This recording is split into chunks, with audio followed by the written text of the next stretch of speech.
Hello, my friend. Today I'm going to unbox this all-new Apple Studio display. This video will be divided into 6 parts.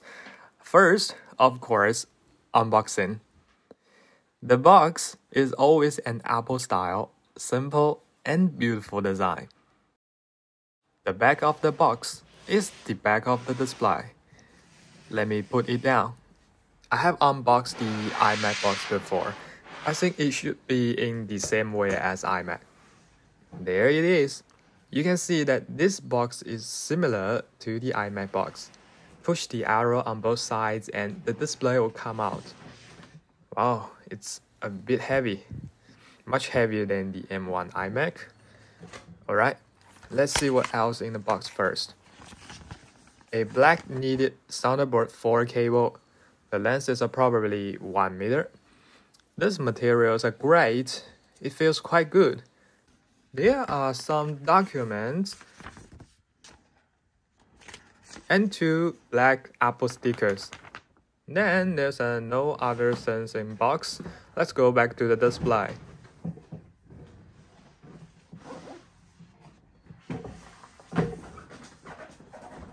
The display itself is wrapped in soft close paper.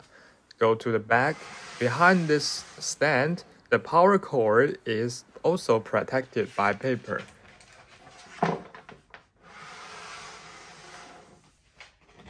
Remove it. Great.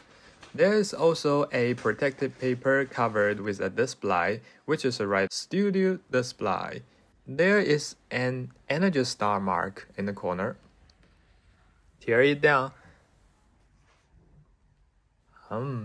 Very nice.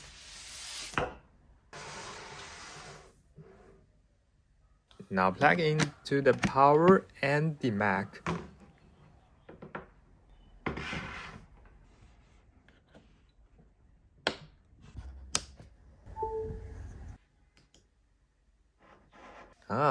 Awesome. So this is the unboxing. Next is the review. The first to talk is its design. The front is a edge-to-edge narrow bezel, but it's not such a narrow. It looks good from the front. On the back is the large Apple logo and 4 ports. When viewed from the side, the studio display is not bad, but a bit thicker than the iMac. Of course, the iMac looks better, but the iMac's thinness comes at a price, including the controversial chin design, and the iMac's power adapter can only be external. At the same time, the sound quality of the iMac is not as good as the studio display, which I will talk it in detail later. The default stand can adjust the angle smoothly, and the damping is comfortable, which is exactly same as the iMac. If you need to adjust the height, you have to add money to upgrade this stand or choose to buy a visor version to link your own stand. Like other Apple products, it has sophisticated quality and design. Anodized aluminum alloy for the purest silver body. Delicate zirconia particles are evenly sprayed on the body to form a clear texture. The hinges, the ports, and the edges are meticulously polished. The delicate holes at the top are the cooling vents and the microphone array. The delicate holes at the bottom are the 6-speaker system. According to the Mac Rumors disassembly diagram, there are 2 small fans in the display for heat dissipation, but the noise of the fans cannot be heard in normal use. The power cord on the back of the display cannot be unplugged. The innermost part is the Thunderbolt 3 port, which provides 40 GB per second bandwidth and 96 watts power, so you can connect your MacBook directly and power it stably. Other notebooks should be able to, but I haven't tried it. The remaining 3 ports are used for expansion, USB 3.1 Generation 2 standard, which can provide up to 10 GB bandwidth. Indeed, with this speed test, my external SSD can reach its max speed. These three ports can be regarded as a high-quality external dock. The display itself does not have any buttons. Just plug it into the device and it will be light up directly. Since it is Energy Star certified, I think it consumes very little power when in standby. So the most important thing as a display is its display quality. Basically, as long as you turn on this display, you can be attracted to it. The display size is 27-inch with 5K resolution. I think this size and resolution are very suitable for most Mac users. I have used a 32-inch display before. To be honest, the 32-inch display is too huge and it's tiring to look around. So 27-inch I think is very suitable for me. The 5K resolutions provide a pixel density of 218 pixels per inch. The text and the icons are very clear and sharp. The spatial utilization is also great. Other 27-inch display on the market often only have 4K resolution, which means only 163 pixels per inch, which is not clear enough for macOS and literally lower space utilizations, reducing your work efficiency. There are 5 adjustable zoom resolution settings in the preference, which can meet your work needs. This is also the first Mac display that can do full screen SDR reference mode to 600 nits of brightness. Even the Pro Display XDR can only do SDR 500 nits. Therefore, this display can be considered to as the top class for SDR content creation. Compared to the M1 iMac display, I think not only is the brightness improved, but the contrast ratio, color rendering, and black scenes are better. Especially the viewing angle of the studio display is significantly better. You can set various reference modes for other color spaces in system preference. It does a decent job with white balance and color calibration. Combined with the color management of macOS, you can ensure that the color of your design works has minimal deviation. What you see is what you get. The glass panel is also a feature of the studio display, and this glass makes everything on the display looks translucent and refreshing. No need to worry about reflection thanks to Apple's low reflectivity glass. But if your ambient lighting situation is extremely complex, you can also opt for a nano-texture material panel, but I still strongly recommend you use this glass model as the visual experience is really perfect. By the way, although this display does not have mini LED backlight and local dimming, thanks to Apple's EDR, it can display HDR content, including YouTube HDR videos or your own Dolby content. Although the HDR performance is not as good as the mini LED display, it is actually much better than those so-called Versa standard HDR 400 display on the market, especially at a set-up brightness of 40 to 70%. This display can be regarded as the existence of the top class in the current single blacklight IPS. If you don't have HDR creation needs, it's a near perfect choice. Okay, here comes the point. Studio Display's 6-speaker system, wow, all I can say is fantastic. Let's go straight to hearing how it compares to the same 6 speakers M1 iMac. Let's sing a song full of pain. Why don't you sing along, my friend? For it's our last refrain. Forever young, ever strong, ever brave. Memories like this never end. No, they don't fade away. So when I'm gone, and when I'm gone, I'll be right there, close to the sun. Keep holding on, keep holding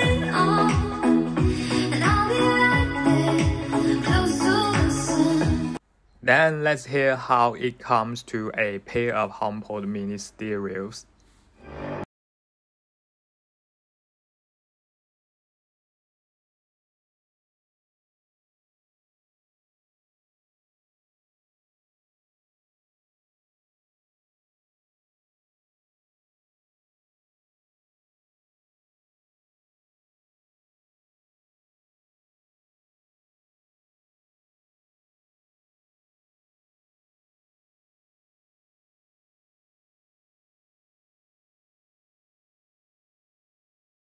Think of it. I think this speaker has the best sound quality of any Apple devices I have ever heard so far, except HomePod. It's much better than the M1 iMac.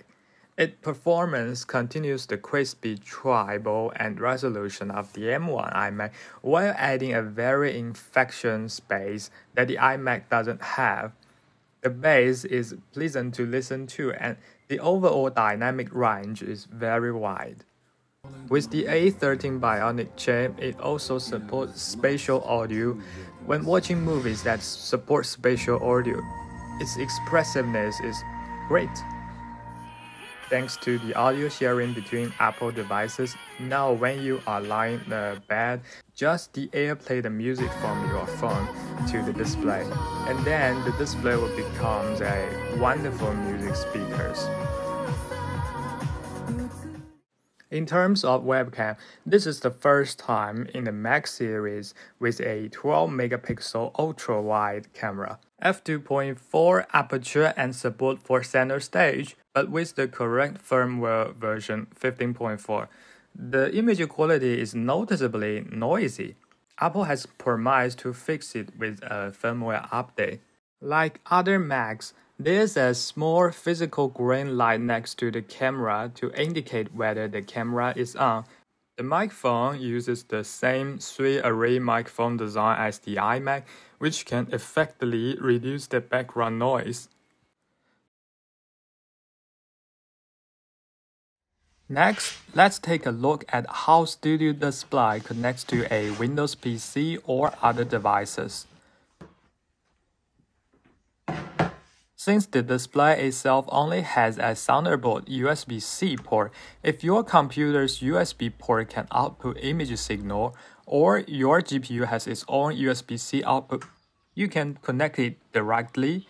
But if not, like my PC GPU RTX 2070 only have display port, we need to use a converter. I would prefer to use this Belkin VR cable, which has a display port to USB-C, also has two USB-A ports for power and audio, camera and microphone to work properly. We connect this cable to the PC and then turn on the PC.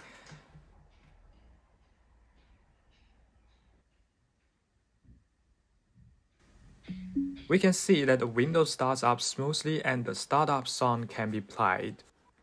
In Windows settings, you can see that the 5K resolution works well. The ratios automatically adjust to 200% and the name of the display can be correctly recognized. In NVIDIA settings, we can set to max 5K resolution with the color depth to 10-bit or 12-bit. The audio plays fine, webcam fine, microphone fine. If you want to achieve brightness and color gamut adjustment, you need to use the WebCam driver, but that seems to be limited to Intel Macs. For other PC, you can adjust brightness and references mode color profile in macOS, then plug display into the Windows PC. The display will remember your brightness and color profile settings. Now you can enjoy Windows and play Windows games on this display. Experience the ultimate in 5K resolution with detailed graphics and a 6-speaker system. However, there are still features such as spatial audio and center stage that are not yet available in Windows, which needs to be cared. Overall, it works well with Windows. To connect a game console, take my Switch as an example. Here I use an HDMI to USB-C cable and then connect to a USB-A for power supply. HDMI can output the very good quality images smoothly, but the audio doesn't seem to be come out. I guess it because the display's audio goes over the USB channel instead of the HDMI audio channel, but the switch does not support USB audio. I have no idea now how to make the display's audio work. In addition to that, it can also connect to an iPad. Simply connect your iPad with the included Thunderbolt cable to connect and provide faster charging for your iPad. However, some older models of iPads are not available. Studio Display is Apple's relaunched studio-level display after many years since Thunderbolt Display and Cinema Display. Compared with LG Ultra-Fine 5K, Studio Display has a more exquisite design, delicate silver aluminum alloy, and smooth stand adjustment feel, which is very beautiful in the studio or at home. In terms of display specifications, 218 pixel density P3 white color gamut, 600 nit full screen brightness, optional glass or nano texture panel, and excellent color calibration. In addition to not supporting XDR, this display is correctly the top class among the 27-inch 5K displays. The 96-watt Thunderbolt port on the back can connect the MacBook directly and provide stable and abundant power for your MacBook. The other three full-speed USB-C expansion ports are the icing on the cake for the MacBook, and the speed and power supply are very stable, saving money on additional expensive external dock. At the same time, the sound quality of the speakers that comes with Studio Display is amazing, and the bass performance is also good enough. This speaker system has no rivals in the display enclosure, I bet. You may be able to use it to replace your desktop speakers and save space on your desk. The ultra-wide webcam and triple array microphones provide a great video conferencing experiences. Okay, so let's talk about what I think is not good. First, its design is a bit too square. In my impression, Apple is not the representatives of this design. This square design makes me feel a bit like Microsoft Surface. Although I know this is a continuation of the design of Pro Display XDR, but I think it can be a little more rounded. The second is although Studio Display has a high quality display, it is only a single backlight IPS after all. If you want to achieve a shocking HDR Dolby Vision reference creation, it can do it. So you can call it Pro Display without XDR. The third is that it lacks a 120Hz promotion. High refresh rate is still very important to improve the experiences. However, large size 5K high refresh rate panels are still very rare on the market, and the correct cable bandwidth may not be able to meet 5K 120Hz needs, so it is understandable. Well, the other Apple display, the Pro Display XDR, launched 3 years ago, has not been updated yet, and the price is still very high. So for users with XDR level created needs, I suggest to wait the Studio Display Pro with mini LED backlight and local dimming in the future. For users who are struggling with how to choose between iMac and the Studio Display, well, the Studio Display is expensive than the iMac. The display is bigger and other specs are slightly better than the iMac. The iMac is still very good value for saving money. If you choose the M1 Mac Mini plus Studio Display, the price is more than $2,000, while the M1 iMac starts at just $1,300. But the defect of iMac is that its chip cannot be replaced. Once the performance lags behind, the whole machine can only be retired. In addition to that, Studio Display can also support other devices including Windows computers, and that's something the iMac can't do. I highly recommend this display for MacBook users. It can give full play to Apple's own ecological and hardware collaboration advantages. It is also a high-quality external dock. In addition, the MacBook using Apple Silicon is no longer subject to performance problems like previous Intel MacBook, which caused the heat and fan noises when connected to external 4K 5K display. The MacBook with M1 chip has completely eliminated this concern. What's also interesting is that this display is running an operating system with version number 15.4, and the version build is exactly the same as the iOS. Meanwhile, this display also has a 64GB of built-in storage. This may mean that in the future with the firmware upgrade in the display, more features will be unlocked. After all, the A13 Bionic chip is also in it. Well, friends, that's all for this unboxing and reviewing the Studio Display. Thank you for watching. If you like it, feel free to leave your like and subscribe to my channel.